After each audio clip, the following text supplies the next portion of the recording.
turn to the second to last page in your program, you'll see him on the cover of Sports Illustrated his freshman year at Ohio University.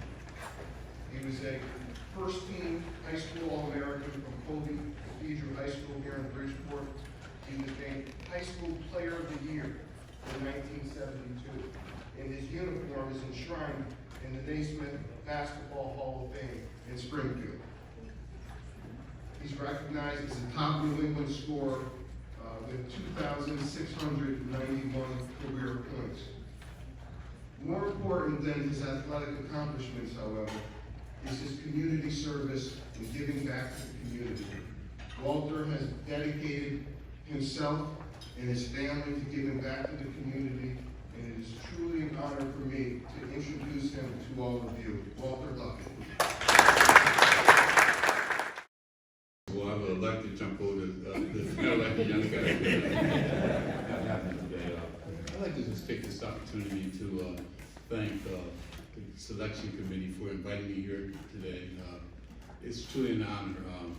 If you think about 60 years of celebration, it's truly the legacy that continues. I'm from the class of 1972, and it was an honor to be here. The reason why I was here, and I just looked at the brochure, Howard Garfinkel, which I want everybody to understand, was very instrumental in my success.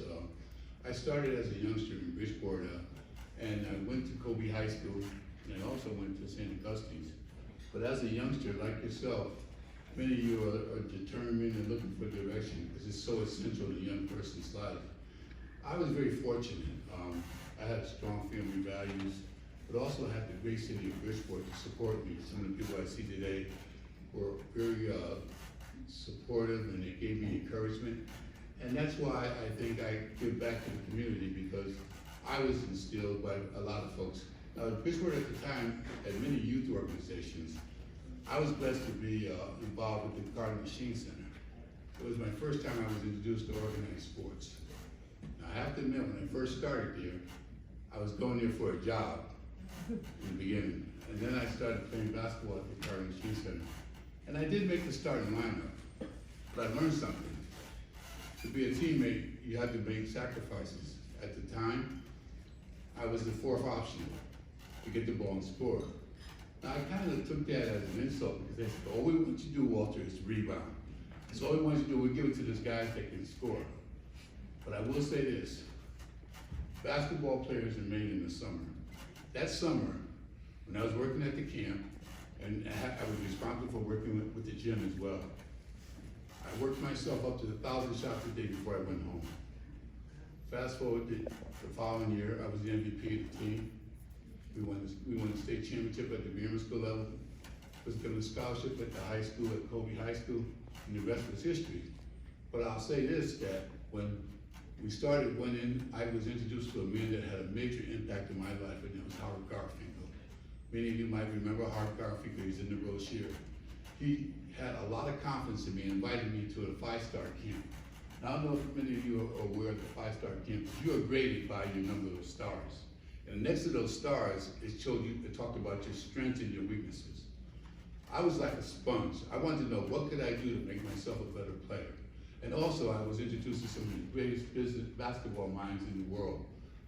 Hubie Brown, Bobby Knight, John Thompson, Dick Vitale. So as a youngster, I said, wow, look where I'm going. I'm up in New York, and I'm getting the greatest experience, learning the best things about basketball. But the one thing they all agreed upon is that basketball players should be in shape and make shots. Be in shape and make shots. Not work yourself into shape, but be in shape.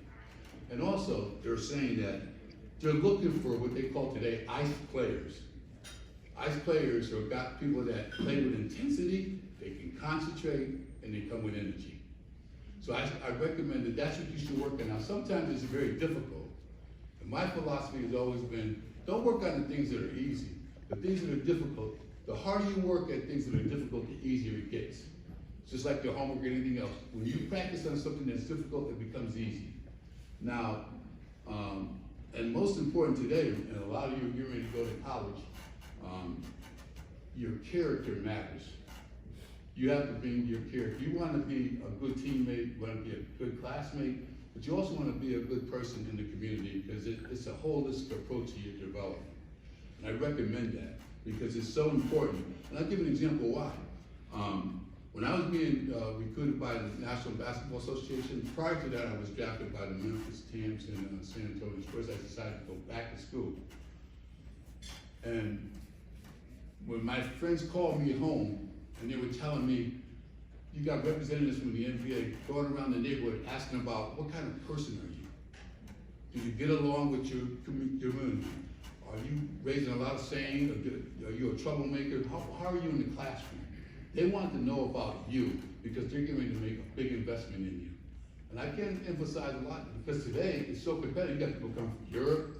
You got so much competition. So when they're coming and they're investigating you, you got to believe that you got competition. They're going to pick the person that they feel that their investment is going to make a return on their investment. So take that into consideration. And most important, I think, your education, all right? I want to show you, I had the experience when I was being recruited from a man by the name of John Thompson. My father and I went to Georgetown.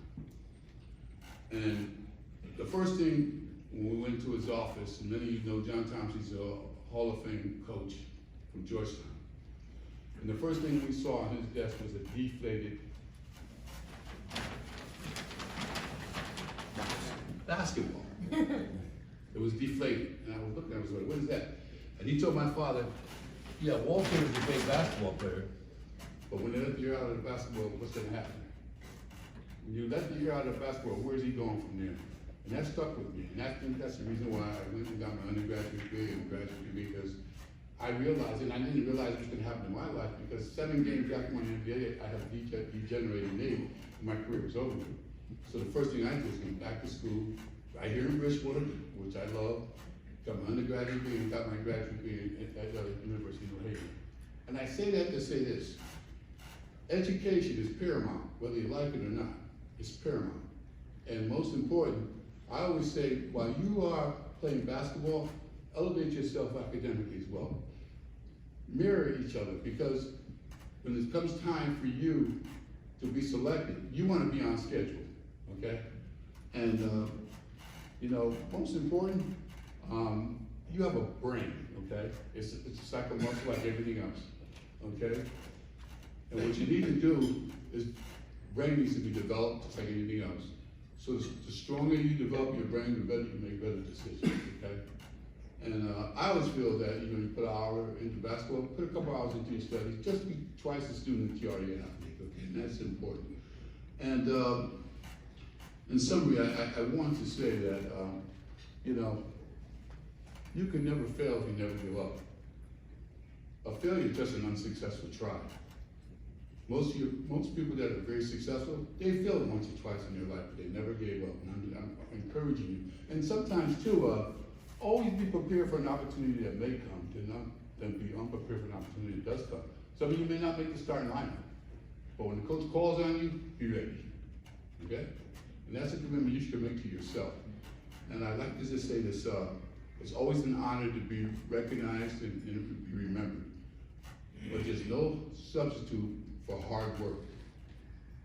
There's no shortcuts. You have to do the work. And I'm talking about academically and athletically. And at the end of the day, I think that if you pick the right school and you meet your teachers, and see, education is paramount. You have to be complete with your development. So take a holistic approach to education, look for structure and environment. Have fun today. I don't want to be Debbie Downer, but I want to also let you know that it's realistic in life that, you know, you have to do the work, okay, on and off the court. So God bless. Have a blessed day today.